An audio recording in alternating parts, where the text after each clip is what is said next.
Welcome to English Tool Yours. Hello dear friends, in this video you are going to learn 10 phrases of English language which will definitely improve your English and enhance your language skills. So let's get started. पहला हमारे पास phrase है high spirits. High spirits मतलब very happy and excited, बहुत खुश होना और जोश में होना. देखते हैं सेंटेंसेस में. The children were in high spirits when holidays for 5 days were announced. जब 5 दिन की छुट्टियां अनाउंस की गई तो बच्चे बहुत खुश थे और जोश में थे. They were in their high spirits. They set out for excursion and boarded the bus in high spirits. वो जर्नी फॉर प्लेजर जो होती है उसे हम एक्सकर्शन कहते हैं. प्लेजर ट्रिप के लिए निकले और बस पे जब वो चढ़े दे वर इन हाई स्पिरिट्स. पूरे जोश से और पूरे हैप्पीनेस के साथ वो बस पे चढ़े जब वो अपनी प्लेजर ट्रिप या एक्सकर्शन के लिए निकले. They were in their high spirits, full of excitement and happiness. Next है on good terms. Having good और फ्रेंडली रिलेशंस, आपस में अच्छे दोस्ताना संबंध होना, आपस में अच्छे दोस्ताना रिश्ते या संबंध होना.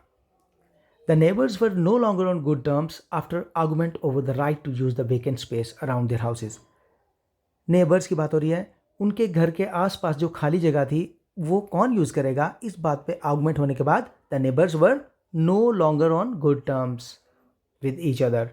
वो अब उनके आपस में दोस्ताना रिश्ते नहीं रहे. They were not on good terms.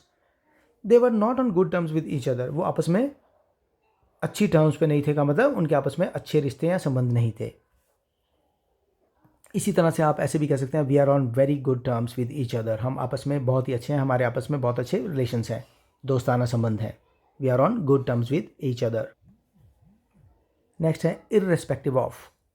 Regardless of, without taking into account, बिना गिने, बिना किसी बात का प्रभाव हुए. देखते हैं कैसे. किसी बात के प्रभाव के बिना. सेंटेंसेस से क्लियर होगा. The scheme ensured minimum wage of ₹350 to all above 18 years irrespective of gender. 350 rupees जो हैं वो नई स्कीम ने इंश्योर की हैं सबके लिए. जो 18 साल से ऊपर है उन सबको 350 रुपीज़ मिलेंगे. ये नई स्कीम बता रही है इररिस्पेक्टिव ऑफ जेंडर. जेंडर की उसमें कोई कैलकुलेशन नहीं है कि वो गर्ल है या बॉय है, वो सब के लिए है. Without taking into account the gender, it means irrespective of the gender the scheme will provide 350 rupees to every one who is above 18 years of age. Next देखते हैं. Uniforms had to be distributed to all the students irrespective of their financial standing. कोई बच्चा गरीब है या अमीर है, financial standing उनकी कैसी है, इसको देखे बिना irrespective of this uniforms had to be distributed to all the students. सारे स्टूडेंट्स को यूनिफॉर्म्स डिस्ट्रीब्यूट की जानी थी बिना ये देखे कि उनका फाइनेंशियल स्टैंडिंग या स्टेटस क्या है, वो गरीब है या अमीर है. Irrespective of it, irrespective of this fact. Regardless of, without taking into account, बिना गिने, इस बात का कोई प्रभाव नहीं है. Irrespective of. नेक्स्ट है to get on someone's nerves. To be a constant cause of trouble for someone. किसी के लिए ट्रबल का लगातार कारण बने रहना. हिंदी में जिसे हम कहते हैं नाक में दम कर देना. I gave him a sound beating since he had got on my nerves. मैंने उसे बहुत बुरी तरह से पीटा क्योंकि उसने तो मेरे नाक में दम कर दिया था. He had got on my nerves. He has got on his parents nerves and doesn't listen a word. उसने तो भाई अपने माँ बाप के नाक में दम कर रखा है, एक भी शब्द नहीं सुनता, वो कोई बात नहीं सुनता उनकी. He has got on their nerves. Gate on someone's nerves, किसी के नाक में दम कर देना. नेक्स्ट है on the pretext of. Using the excuse of, बहाना बनाकर.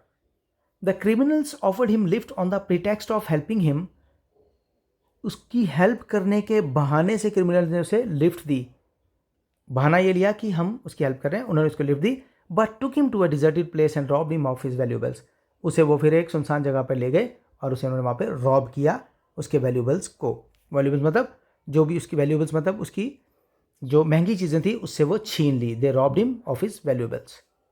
On the pretext of helping him they took him to a lonely place and robbed him.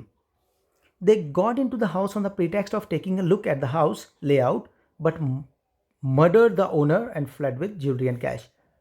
कुछ लोग, इनकी हम बात करें, वो घर में घुसे कि वो घर की प्लानिंग देखना चाहते हैं, घर कैसा है, on the pretext of taking a look at the house planning, but they murder the owner and flood with jewellery and cash. लेकिन उन्होंने ओनर का मर्डर कर दिया और कैश और ज्वेलरी लेके भाग गए। They entered the house on the pretext of having a look और taking a look at the house construction, on the pretext of. Next है use to, having a habit और रूटीन इन द पास्ट। आपकी कोई habit थी past में या आपकी कोई रूटीन थी, उसके लिए हम यूज टू यूज़ करते हैं। कैसे? अक्सर कोई काम किया करना, देखते हैं कैसे। He use to come to our house as a child, जब वो बच्चा था तो हमारे घर आया करता था। He use to come, he was in the habit of coming to our house when he was a child. We use to laugh at him but he has prove to be a child far better than we could imagine. जितना हम सोच भी नहीं सकते थे उससे भी कहीं गुना अच्छा बच्चा वो निकला। जबकि we used to laugh at him, हम तो उस पर हंसा करते थे कि वो कैसा है। We use to laugh at him, हंसा करते थे, ऐसा किया करते थे, वैसा किया करते थे। We use to do something.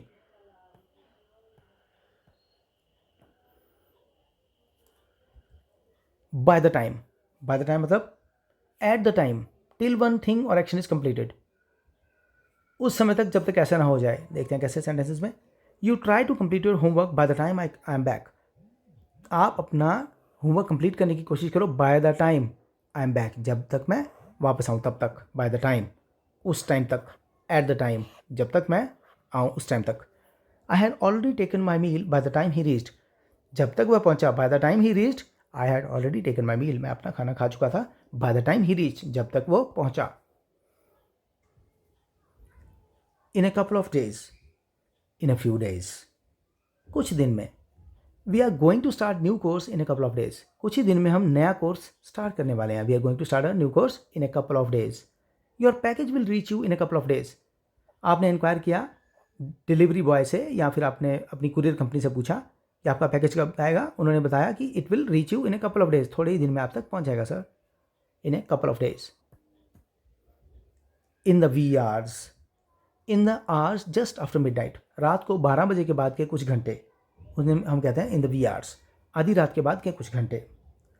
He was arrested from his house in the wee hours, उसे उसके घर से अरेस्ट कर लिया गया इन द वी आवर्स, रात को 12 बजे के बाद, सुबह होने से पहले।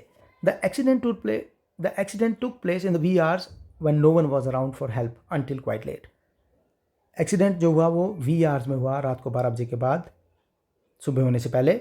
When no one was around for help, जब कि वहाँ पर हेल्प के लिए कोई नहीं था। अप टिल क्वाइट लेट, बहुत देर तक, जब तक वहाँ कोई हेल्प करने के लिए नहीं आया। In the wee hours. A wet blanket, the one who dampens the spirit of enthusiasm and pleasure, आपका जोश और खुशी को जो ठंडा कर दे, खराब कर दे, मज़ा किरकिरा कर दे, उसे हम कहते हैं अ वेट ब्लैंकेट। ऐसा कोई व्यक्ति या बात जो मज़ा या जोश किरकिरा कर दे। He came to the party and threw a wet blanket by quarrelling with his friends, वो पार्टी में आया और अपने फ्रेंड्स से लड़, कभी किसी बात पे कभी किसी बात पे। He threw a wet blanket on the party on the enjoyment, उसने वेट ब्लैंकेट फेंक दिया हमारी खुशियों पर, फ्रेंड्स की खुशियों पर। पार्टी में जो भी हैप्पीनेस थी उस पर वेट ब्लैंकेट डाल दिया, मज़ा किरकिरा कर दिया। Losing first round through a wet blanket on their further performance, further जो उनकी परफॉर्मेंस होनी थी उसको उसके ऊपर वेट ब्लैंकेट डाल दिया कि इस बात ने, उनके पहले राउंड के में हार जाने ने। जब वो पहले राउंड में हार गए तो इस बात से उनकी फर्दर परफॉर्मेंस पे वेट ब्लैंकेट पड़ गया, मतलब उनका खेलने का सारा जोश और खुशी कम हो गई, किरकिरी हो गई फर्स्ट राउंड हारने से। अ वेट ब्लैंकेट। सो फ्रेंड्स, ये थे आपके वीडियो के आज के 10 नए फ्रेजेज आपके लिए। आई होप आपको अच्छे लगे होंगे। अगर वीडियो पसंद आए तो लाइक ज़रूर करें, शेयर और कमेंट भी करना ना भूलें और चैनल को ज़रूर सब्सक्राइब करें। Thank you, thanks for watching.